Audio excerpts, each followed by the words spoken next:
What's good, party people? What's good? TP Corleone here.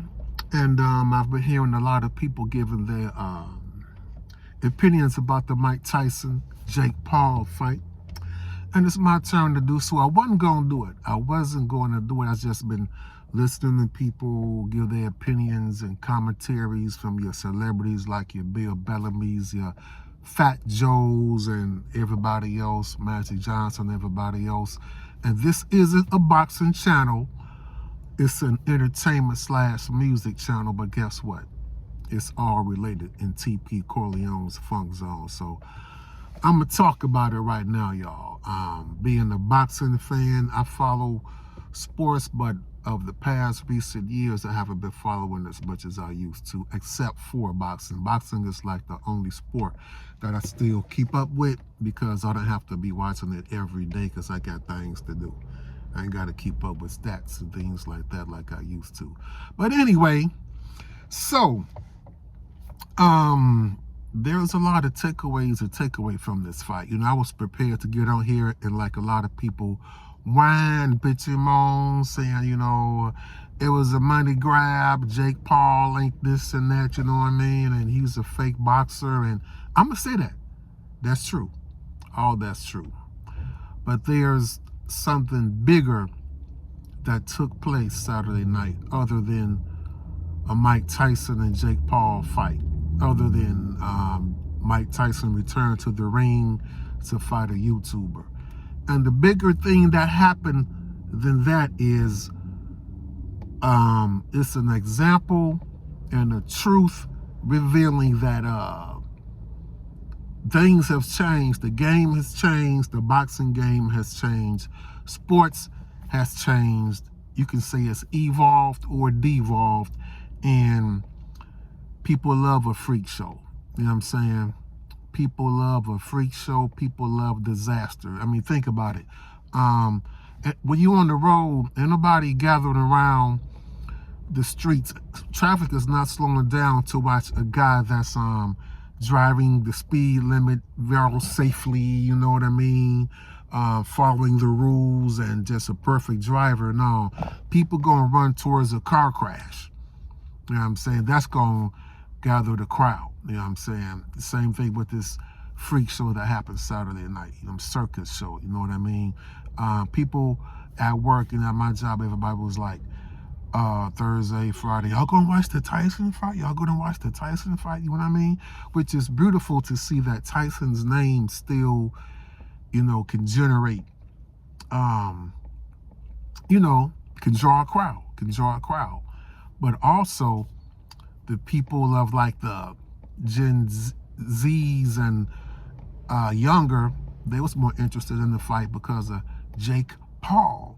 You know what I mean? Who got so many millions of YouTubers, who's like one of the top 5. I think he's number 2, the second richest YouTuber other than Mr. Beast. You know what I'm saying? Who's a billionaire now. So that happened. Again, like I said, something bigger than a Mike Tyson fight had happened. You saw an event promoted by a 27-year-old dude because the fight was promoted by Jake Paul's production company, MVP. Promoted by a YouTuber who built his name over a few years, you know what I'm saying, over the past few years, doing pranks, all this, you know, this silly shit, you know what I mean? Doing little controversial stunts. He built his name up doing that. That impressed kids, you know what I'm saying? That impressed kids. Teenagers, snot-nosed kids, you know what I'm saying? Impressed and built his legacy upon that. To the point that he got so popular, he figured he wanted to get in sports, and he couldn't do it in basketball. He couldn't do it in baseball, football. He had to get into the most disrespected sport that it is, boxing, because you know people like to see a freak show. Anyway, he did that. You know what I'm saying? His brother, it ain't just him. His brother, what's his name? Logan Paul fought Floyd Mayweather not too long ago. You know what I'm saying? A money grab. This time he fought Tyson, a 58-year-old man. You know what I'm saying? A 58-year-old man. Any other 27-year-old that picked a fight with a 58-year-old man, they'll throw him in jail. But this was okay. They sanctioned that because it was sold on the legacy of Mike Tyson's name and rep. You dig what I'm saying?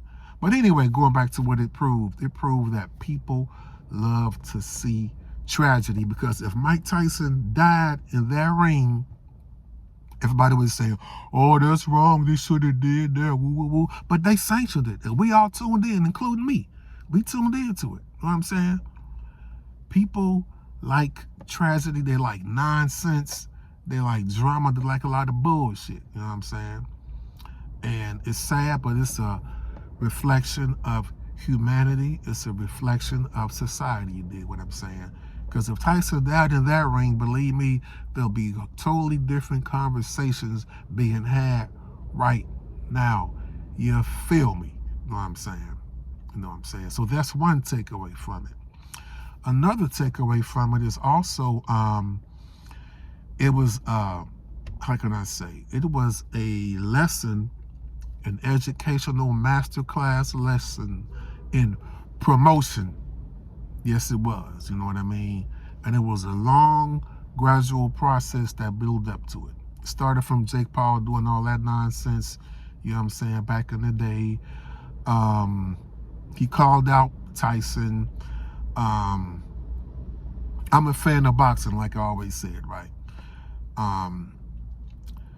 The biggest fight, the best fight that night was Amanda Serrano and Katie Taylor, because I follow women's boxing too. I like boxing. And what's sad is that none of the legit boxing promoters would have pulled those numbers, you know what I'm saying, to promote that particular fight. Nobody cared. Now, after that particular fight, them being on the undercard, a lot of casual boxing fans were just not really true boxing fans at all, that never heard of Katie Taylor, Amanda Serrano, or even knew that women's boxing was still popping off. A lot of them, if you mention, ask them who's the GOAT of women's boxing, who's the best, they'll go all the way back to Layla Ali. A lot of them never even heard of Clarissa Shields, whose name wasn't really mentioned last Saturday night. You know what I'm saying? But yeah, so that was a positive takeaway, but it took a YouTuber to do that. You know what I'm saying? Because again, like I started this video off saying, the game has changed. It's not what it used to be. You know what I'm saying? People like microwave entertainment, like microwave food. You know what I'm saying? Microwave TV shows, YouTube shorts. You know what I'm saying? So they got a microwave fight Saturday night. So that's what's happening right there. And then the last takeaway is how people still want to believe in Santa Claus. You know what I mean? To me, the people who actually are upset saying Tyson could have knocked him out, or Tyson didn't do this and that, you know what I mean? Or that finally will accept for themselves that the fight was fixed, you know. They the same people that probably really believe Santa Claus came down that chimney all the way up to, they were probably teenagers still thinking Santa Claus came down the chimney and with Christmas presents. You know what I mean? They had to, because how can you believe that Mike Tyson, who was washed up in his last fight, real professional fight, 20 years ago when he fought Kevin McBride, he was like 38 years old. He was washed up then. He was washed up when he fought Lennox Lewis before that. You know what I'm saying? At 38 years old, but 20 years later, he got a chance to show the old Mike Tyson, the old great legendary Mike Tyson. Oh man, Tyson got some money, so you know, sold his rep. He said he didn't care about his rep, his legacy. So you can say he sold his legacy for $20 million. You know, you know, he ain't here to owe me anything, so he don't owe his fans anything. So if you want to do that, that's fine. $20 million, you know, that's cool. Do what you do. Jake Paul got $40 million.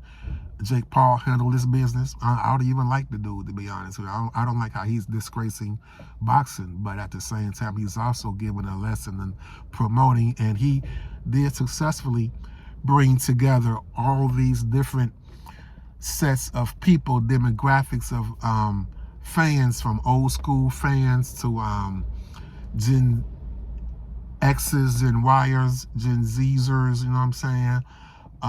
What else? Women, kids, you know what I mean? Everybody, you know, the lay person, your average mom and pop guy. He had all the celebrities come out to co-sign on that fake ass show, do what I mean? For them to dance in 12, 8 rounds and not do anything, you know. He put it together. He put a big show. They made money.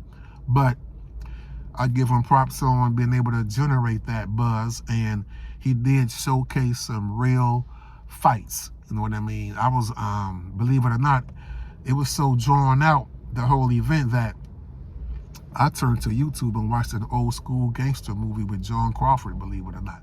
Yeah, it was called, what was that movie called?